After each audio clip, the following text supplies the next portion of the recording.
Pepe, est-ce que la source a expliqué pourquoi l'Iran a ressenti le besoin d'annoncer ça maintenant? Parce que franchement, ça me paraît pas nécessaire. Quand on regarde la guerre, ils en ont pas besoin. Ils ont déjà ce qu'il faut.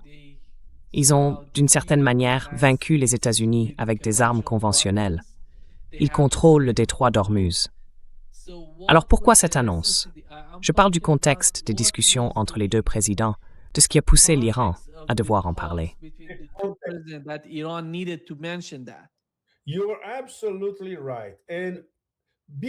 Tu as tout à fait raison. Et avant que tout ça n'arrive, j'avais publié une chronique, oh mon Dieu. Oui, j'ai publié une chronique au début de la semaine qui retraçait en gros ce qui s'était passé la semaine précédente, avant cet appel téléphonique. Attends, je vais voir si je la retrouve. Oui, voilà, l'Iran, l'art de contrôler la domination dans l'escalade. Cette chronique a été publiée, si je ne me trompe pas, lundi, sur Strategic Culture. Et j'y parle de ce qui se passait du côté des provocations américaines, les unes après les autres. Au Thivor. Et bien sûr, le CENTCOM évoquait des attaques contre des radars et des sites de commandement iraniens, y compris sur l'île de Keshm, selon leur terminologie, des frappes de légitime défense. Et la force aérospatiale des gardiens de la Révolution, leur réponse, c'est qu'ils ont visé une base aérienne au Koweït, en affirmant que les cibles prévues avaient été détruites et que le régime américain mentait, comme d'habitude.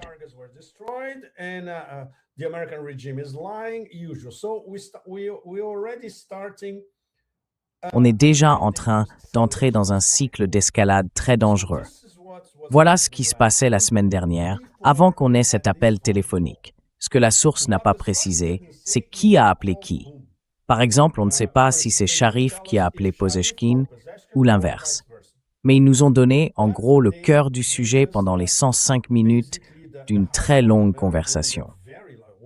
Donc, ça pourrait être les Iraniens qui essayent de dire au médiateur « Écoutez, on en a assez, c'est fini. » Et on essaie de vous le faire comprendre depuis le début. On en a assez. On a tout tenté sur le plan diplomatique. Les Américains, eux, changent sans cesse les règles du jeu et ils continuent de violer le cessez-le-feu. Pour l'Iran, tout ça revient au même. Ils ne sont pas dignes de confiance et ils ne comprennent qu'un message clair si on leur envoie un message clair. A stark message if we deliver a stark message to them. So obviously, they talk to the mediators and tell them. Alors évidemment, ils parlent aux médiateurs et leur disent « Écoutez, vous devriez prévenir la Maison-Blanche. C'est notre position définitive. » Et si les provocations ne cessent pas, c'est la troisième étape de ce que Pozeshkin a décrit. S'ils ne mettent pas fin aux provocations, nous sommes prêts à mettre un terme à notre ambiguïté nucléaire. C'est bien sûr la bombe absolue dans cet appel téléphonique. Donc, quelle que soit la réponse qu'on va recevoir de cette personne, qui est très proche de Mojtaba Khamenei, je suis vraiment curieux de voir ce qu'elle va dire. Ce sera probablement une réponse qui laissera la situation ouverte. Par exemple, il pourrait nous dire quelque chose de tout à fait crédible concernant l'ayatollah Mojtaba Khamenei, qui réévaluerait la posture nucléaire de l'Iran. Et ça, c'est déjà un sujet de discussion en Iran, non? Sérieusement.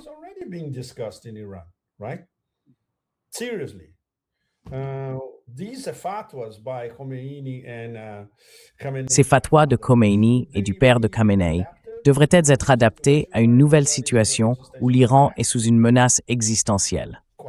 C'est tout à fait possible, faisable, logique. Et bien sûr, cela impliquerait que Mojtaba Khamenei commence déjà à laisser son empreinte, à définir son héritage. Et c'est quelque chose qu'on peut présenter à l'opinion publique iranienne et que tout le monde comprendrait. Regardez, nous sommes obligés de le faire. Sinon, les provocations ne s'arrêteront jamais.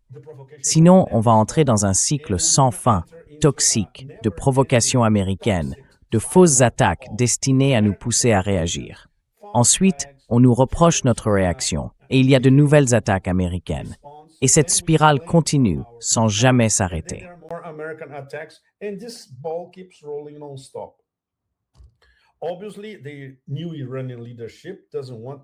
Évidemment, la nouvelle direction iranienne ne veut pas de ça. Elle veut la paix, que toutes les guerres s'arrêtent. Mais comment convaincre les Américains que toutes les guerres doivent cesser? Il n'y a pas d'autre voie, vu leur obsession pour les armes nucléaires. Ils disent même, regardez, maintenant, nous sommes la nouvelle Corée du Nord. Vous voulez venir ici et nous attaquer? Mais bien sûr, Nima, tu le sais mieux que moi, mieux que quiconque. Il y a tout l'aspect théologique là-dedans, l'aspect théologique chiite. Et Mojtaba ira directement à l'encontre des politiques de Khomeini et de son père. C'est donc une décision absolument cruciale, n'est-ce pas? Mais je dirais que la réalité sur le terrain oblige au moins à réexaminer la posture nucléaire de l'Iran.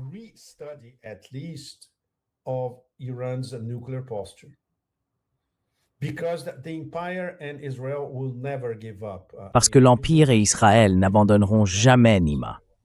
Tu le sais très bien. Tout le monde en Iran le sait très bien. C'est seulement si tu as des moyens de dissuasion comme ceux-là. Par exemple, l'Iran a d'autres formes de dissuasion qu'il n'a même pas encore utilisées et qui peuvent être encore plus redoutables qu'une bombe nucléaire. Mais ils les gardent pour le bon moment. Et ils savent aussi que le seul langage que comprennent ces tueurs obsessionnels, c'est celui-ci. Si un pays possède l'arme nucléaire, on ne peut rien y faire. C'est la leçon de la Corée du Nord, non? Par rapport à la leçon de la Libye ou de l'Irak. Voilà où on en est, Nima. C'est grave, c'est très compliqué.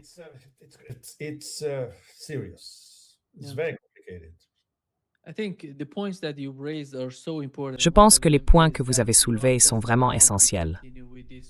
L'un d'eux, c'est qu'en fait, l'Iran ne veut pas continuer dans cette logique. Parce que l'Iran dit oui, exactement, avec ses cycles d'attaque.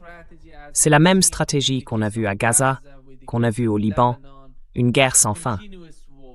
Et c'est pour ça que, selon moi, ce que les États-Unis essaient de faire dans la région, c'est la même chose. Ils veulent poursuivre ce genre de campagne, continuer encore et encore à se battre, à attaquer, et ainsi de suite. L'Iran ne veut pas de ça. Je peux assurer à tout le monde que personne ne veut ça en Iran. Ils veulent mettre un terme définitif à la guerre. C'est pour ça qu'ils sont si clairs. Je pense qu'ils savent ce qu'ils veulent. Et le résultat, c'est bien de ça que je parle, du résultat.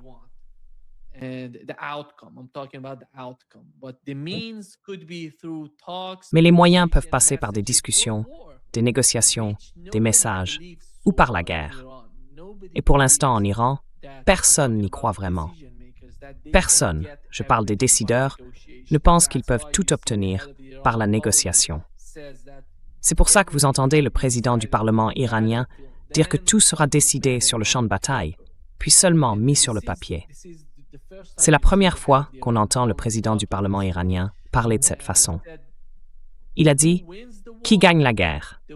Celui qui est prêt pour demain, pour le lendemain de l'accord, prêt à se battre. » En gros, il veut dire qu'il n'y a plus de discussion, plus de négociation. Tout se joue sur le champ de bataille.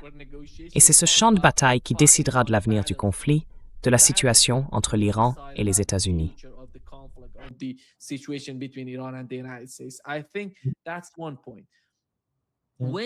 Je pense que c'est un point important. Quand on parle du programme nucléaire, c'est un sujet tellement sensible, Pepe. Vraiment très sensible. Personne n'en parle. Si on regarde les médias officiels en Iran, les médias en persan, ils n'en parlent pas. Mais d'après ce que je perçois des discussions, des rares discussions qui ont lieu en Iran, j'ai compris que le nouveau guide suprême n'a pas changé la politique de son père, l'ancien guide suprême. C'est ce que j'ai compris. Je pense qu'il considère toujours la bombe nucléaire comme une arme de destruction massive, quelque chose que l'Iran, à ce moment précis, ne veut pas. C'est ma compréhension de la situation. Et avec la guerre, on sait qu'Israël, on a entendu des responsables israéliens parler de l'usage du nucléaire.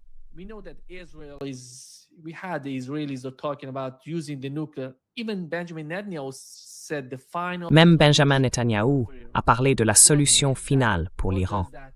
Qu'est-ce que ça veut dire? Qu'est-ce que ça signifie exactement? C'est une expression historique utilisée par Benjamin Netanyahou, et beaucoup de gens se demandent ce que cela veut dire, surtout au regard du comportement d'Israël. Ils savent bien qu'Israël ne pourra pas vaincre l'Iran avec des armes conventionnelles. Et comme tu l'as dit, on assiste à une situation très mouvante. Tout change sans arrêt. Et plus le temps passe, plus tout devient incertain. On ne sait pas vraiment ce qui se passe. C'était pareil avec la guerre en Ukraine, comme tu l'as rappelé. Au début, on pensait tous que ce conflit durerait 1 an, peut-être 2. Et maintenant, on approche des 5 ans de guerre. C'est ça, la stratégie de l'Empire, Pepe. Ils veulent piéger la Russie. Ils veulent piéger l'Iran dans un conflit permanent, dans une guerre sans fin. Absolutely, absolutely. And so far they are succeeding. Absolument.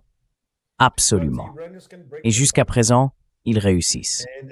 Mais les Iraniens peuvent briser ce cycle. Et ils savent comment le faire, parce que leur réponse, à partir de maintenant, va devenir insupportable pour l'autre camp. Il n'y a pas d'autre issue. C'est la bonne stratégie. Ils doivent accélérer le rythme, c'est évident. Et bien sûr, les Russes observent tout ça et réfléchissent à la même chose. Il faut accélérer le rythme. Et ils se battent. La Russie se bat contre tout l'Occident en même temps. C'est quand même quelque chose.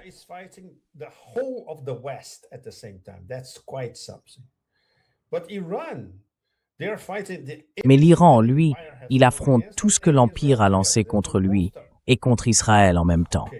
Les deux ensemble. Bon, il faut dire que l'armée israélienne n'est pas vraiment présente sur le terrain. Elle n'existe pas là-bas. Elle est spécialisée dans les frappes aériennes, dans les bombardements, dans le fait de tuer depuis le ciel, souvent des civils innocents. Mais malgré tout, ça reste une force de combat extrêmement redoutable. Et l'Iran se bat seul contre les deux. C'est quand même impressionnant. Ce qu'ils ont réussi à faire en moins de 3 mois, c'est déjà absolument remarquable. Et c'est ça qui explique ce sentiment de confiance en soi. D'accord, on va atteindre nos objectifs, comme tu l'as dit, sur le champ de bataille.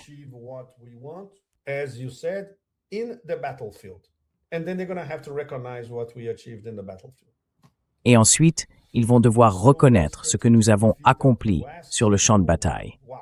La défaite stratégique des États-Unis sera, visible aux yeux du monde entier, n'est-ce pas? Et ça nous amène à un point essentiel. Comment un président américain ou n'importe quelle direction politique aux États-Unis, peu importe, Trump, qui n'est qu'un personnage secondaire, pourrait admettre que l'Empire a subi une défaite stratégique pareille, par une puissance de rang moyen, sous sanction depuis 47 ans. C'est absolument remarquable. Et c'est pour ça que cette guerre est en train de transformer la géopolitique du XXIe siècle. Bien plus que ces discussions très polies sur la multipolarité, qui jusqu'à présent n'ont pas donné grand-chose.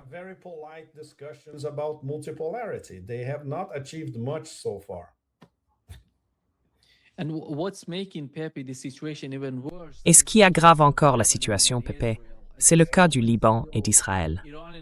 Il y a quelques instants à peine, le ministre iranien des Affaires étrangères a déclaré que les forces armées iraniennes étaient prêtes et disposées à reprendre la guerre contre Israël à tout moment.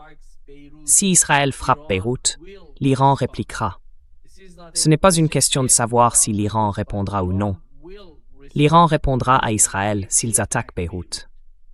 Et je ne vois pas Donald Trump capable de faire quoi que ce soit face à Israël. Israël devient incontrôlable. Ils font exactement ce qu'ils veulent.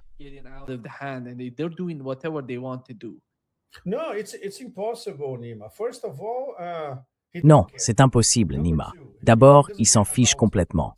Ensuite, ils ne se soucient pas des victimes civiles à Gaza ou au Liban.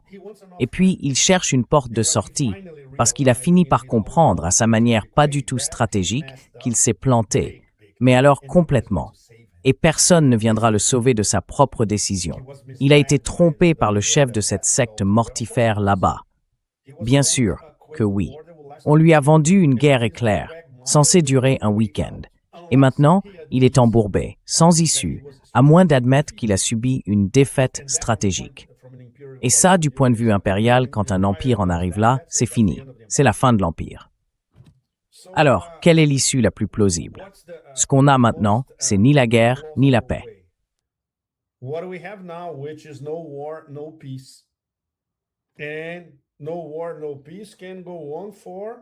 Et aucune guerre, aucune paix ne peut durer éternellement.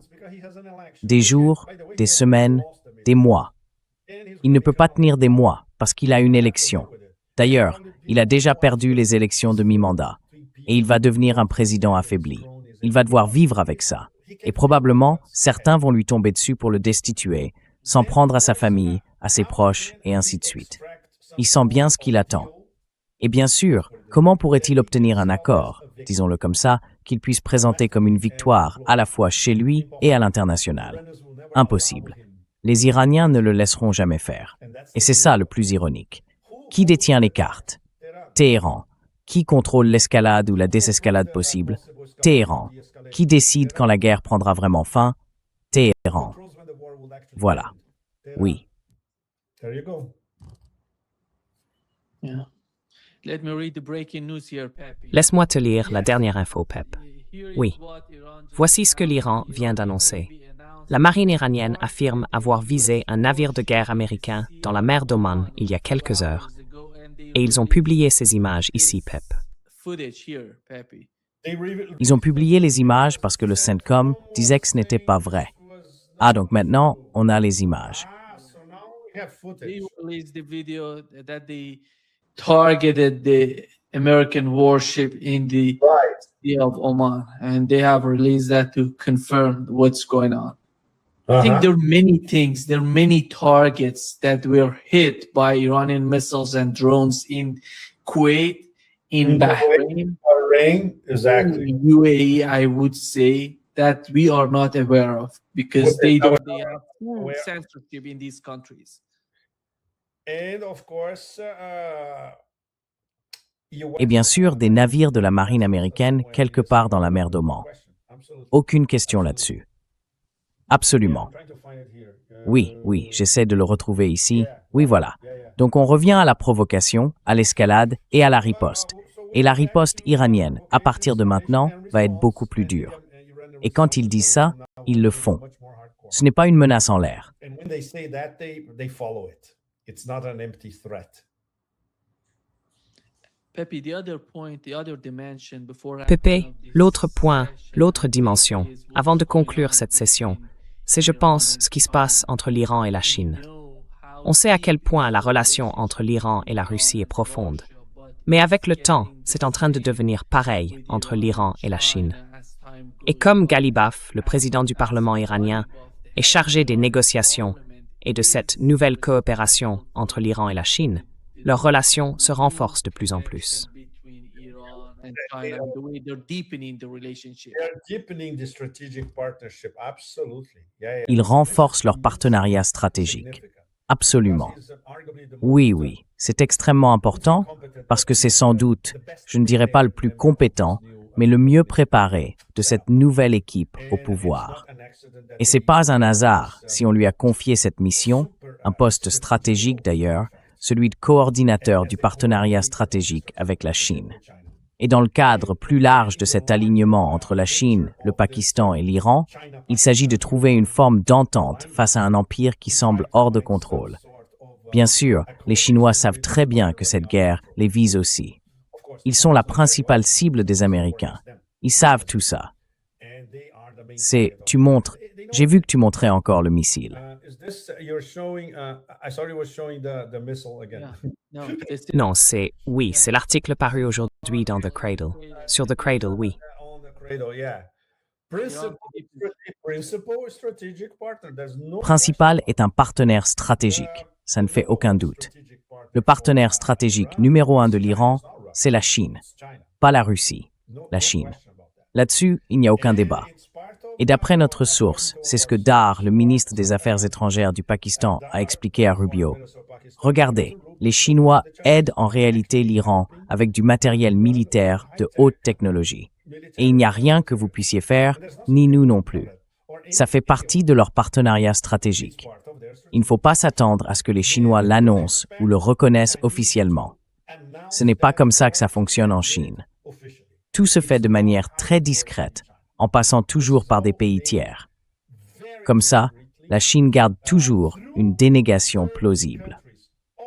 So China always has plausible deniability. So all of that stuff is Donc tout ça passe par l'Asie du Sud-Est, le Kazakhstan. Il y a beaucoup de possibilités. jamais de lien direct avec la Chine.